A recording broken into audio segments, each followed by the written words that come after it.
Good morning, and it's chilly this morning. I am on my way to physical therapy, and it is 6:48 in the a.m. I just thought I'd talk about a couple things to keep me awake.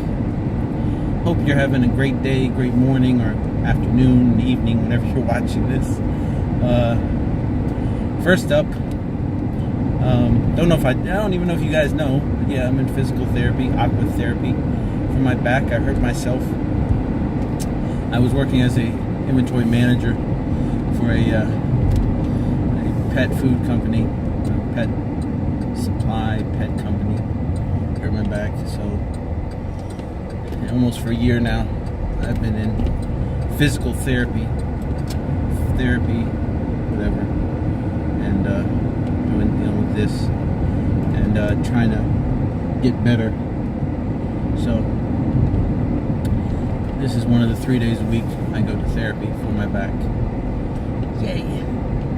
So first topic is my oldest daughter in the story, Bean's mom. She has a few tattoos, 11 to be specific. Now, so you know, I am not 100% opposed to tattoos. As a Christian, I do not believe tattoos, if done appropriately, are, condemned in the Bible. I do not.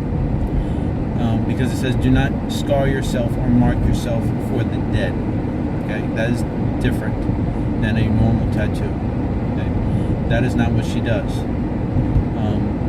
So that is not what we're talking about, and that is not what she went to get. She went to get a cover-up tattoo because she got a tattoo a couple years ago, and she thought she was getting a really affordable tattoo from an up-and-coming artist, and the guy just butchered it. It was horrible, and she hated it. And she waited a few years, found a cover-up guy who she thought she did enough research, thought he was going to do a good job, and she thought she was going to get one for Bean to represent him. That would be cool, and be a cover-up to replace this horrible monstrosity on her arm, and do that. But it turned out that this young guy overworked the tattoo, and or used bad ink, and or used a dirty needle, and or now has caused a localized skin infection on my 21-year-old daughter, who is nursing Bean, my grandson, who is 3.5 months old. So she cannot, because she needs to take two types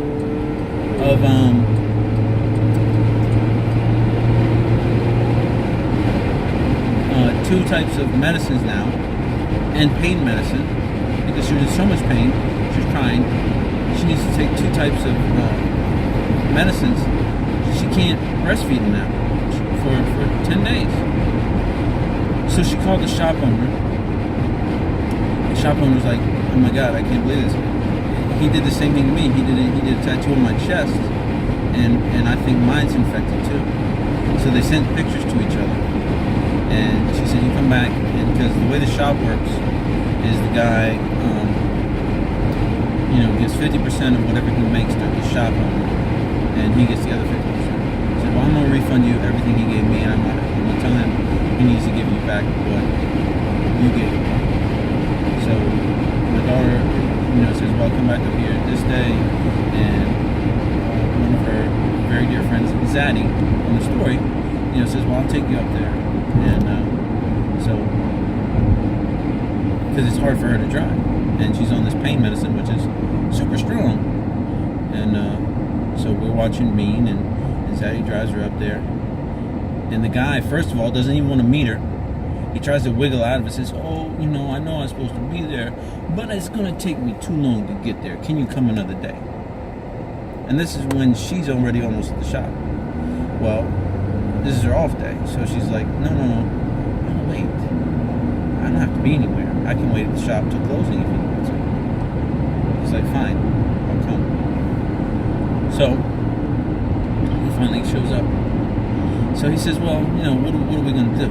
She says, well, your boss, the owner, she gave me a full refund of her part of the money. I want my money back. She says, well, what did you even do? Where did you go? So I went to the doctor. The doctor explained to me that it's a localized infection and I could have lost my arm. If I hadn't come in when I did, I could have lost my arm. I can't breathe, what I said to you guys was explained to her. He said, well, that he wasn't a tattoo artist. What is this fool talking about? Not a tattoo artist. Yeah, what does a tattoo artist know about infections? Shut up, fool. Give my daughter her money. Wasting gas to drive out there twice. Wasting her time all day. Now she's talking to you, wasting her time again. And he gets upset because he wasted his time doing the tattoo. Dude, you shouldn't have done what you did. You should have made sure your machine was clean, made sure your ink was clean. And if you hadn't overworked the tattoo, none of this would happen. If you're going to do a profession like this, you got to do it right. Okay? So, boo-hoo. You messed up. You gloved up, son. Move on.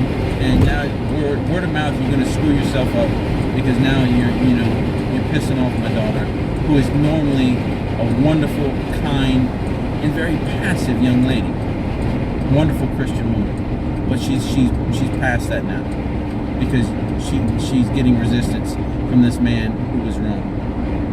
And she's got Zaddy there as backup.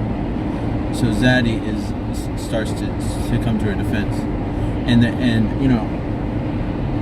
it's one thing when, my daughter is telling me, and I might not know, but, they start backing each other's story up. So I'm like, oh, okay, wow.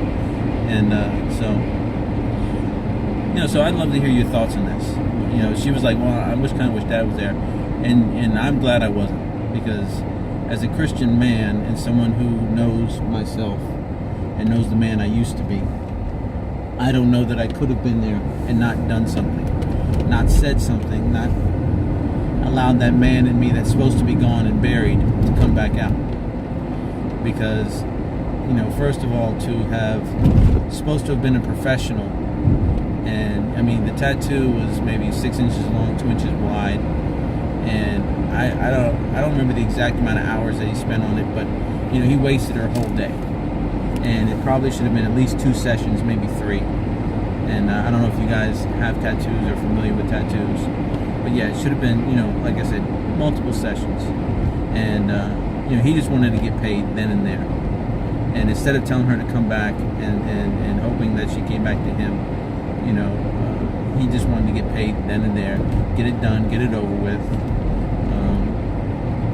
And he kept trying to throw blame.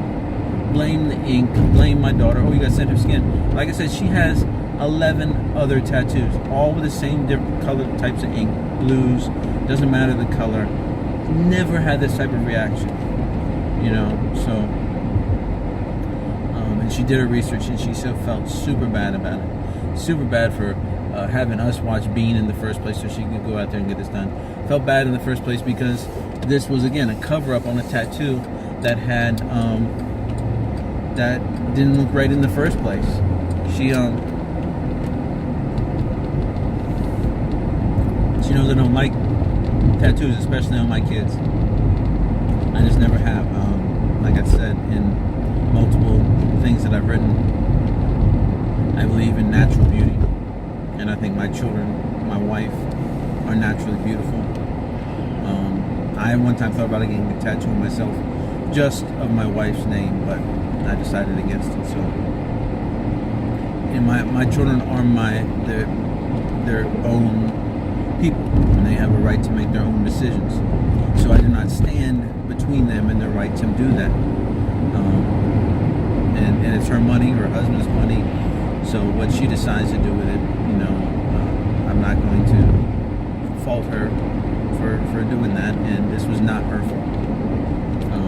But again, I just wanted to discuss that with you guys and see what you thought about it, what you would have said or done, and how you would have reacted as a parent, if you're a parent, and if you are a person that has tattoos or knows about tattoos or thinks about tattoos. The other thing was, I saw this video, and I don't know if you watch movies or Marvel movies, but this guy,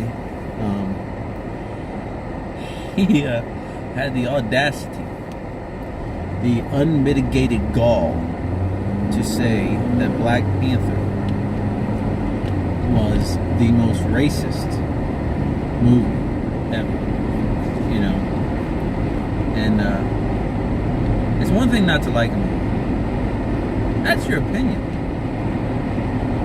Sure, don't like it. I really enjoyed it, and I can see people's points. And like Benji, my son, Ben Junior from the story, he found a few flaws with it. He doesn't think the CGI in some parts is as good as some other Marvel movies.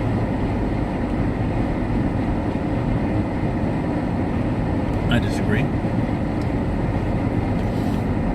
I enjoy it. I think it's a great movie. I think it ties in well to the whole Marvel Cinematic Universe. And I think it sets up well for the next story, the Infinity War, which I'm really excited for, and I'm hoping Hulk has a big, big part in it and sets up his next phase, his next story, which I think is going to separate him from Banner. So, anyway, back to the thing. And this weird, shirtless, white bread hick of a man, which makes me feel bad for being a white man, is up there pontificating, monologuing, repeating himself over and over about the racism perpetrated by blacks who made this movie about Wakanda, because their country was isolated, because they wanted to live there without the interference of other places. And that's utter garbage. That's what the movie was. It was this place. It was a country that in Africa where it was supposed to have been untouched. It didn't matter that it was black. That's where they were. If it had been in China, it would have been the Chinese. If it had been in Europe, it would have been the Europeans. It doesn't matter who the people were. That's who the people were. They just happened to be Africans. Black Africans. Why he chose to attack this movie and dislike it, and his use of language too. I never understood why people feel it emphasizes their point better when they curse, because it limits their language when they use those 5-6 words over and over and over. It limits their ability to communicate. Those crutch words, those 5 or 6 words of emphasis, and it makes them. If you really think about it, it makes you sound foolish. And man, if you find this guy, he really, really sounds foolish. It's some red pill society thing, and the guy was just foolish, standing there with no shirt on in the middle of some farm or thing. And I don't know where his mom, sister, dad, brother thing were, and why they didn't have his macaroni ketchup dinner ready. And he was out there, just screaming about this movie being racist, or how he even afforded on his little dinner meal to go to the movies. But he just needed to shut up, because he has no idea what racism is about. Just because he wouldn't, if it was a real place, he wouldn't be invited. It was a movie. It was a freaking movie, man. And in the end, they decided to do what was right and to try to help the world. How many redneck, white bread, inbred white people do that? There's so many backwards societies, backwards places where they will never do the right thing and help people. Real places where they won't help people. You got white churches where they're full of hate and violence, and they preach that from their pulpit, and they separate themselves based on a backwards gospel, where it's a preacher standing up there and using a gospel that is broken and full of lies, and this man is preaching hatred, and I'm just dumbfounded. I just don't understand it, because he's taking time and energy, and I didn't even think he could operate a camera with his, I don't know, his monkey paw self. This fool. It upsets me. That's why I had to take time to talk about it, because as a white man, again, it saddens me that he was white. You know, that it'd be one thing if it was another black man talking about another black man, or, you know, a Hispanic man talking about it, any other race talking about it. I'd be like, oh yeah, well. But as a white man, to have him up there talking about it, it made me feel bad, that it makes my ethnicity look bad. That I don't want people to think that we all feel like that, because we already look bad. White police officers perpetrate so many hateful things against, you know, black community. You know, and people don't seem to understand that I'm not like that. My family is mixed family, and I was raised in the black community. I understand. My wife is African American. My children are half black. I feel for what my son goes through as a half, you know, with his mother being black. He, you know, he has to struggle seeing these things go on in society and people questioning his motives. So, again, just ranting and raving. This has been Ben, your friend, and I'd love to hear your thoughts if you've seen the movie. Maybe you disagree with me. Maybe you think it's racist, and maybe you think I should just shut up. Maybe you think I'm way off base. And you, again, are entitled to your opinion. Maybe you think, you know, movies like that where it promotes one ethnic place over another have no right to be viewed en masse in our society. So again, you know, comment below, share it on the Facebook page, in the group, and chat. I would love to hear it and have a friendly, open discussion. Again, my name is Ben, and I hope you have a great day. Bye-bye.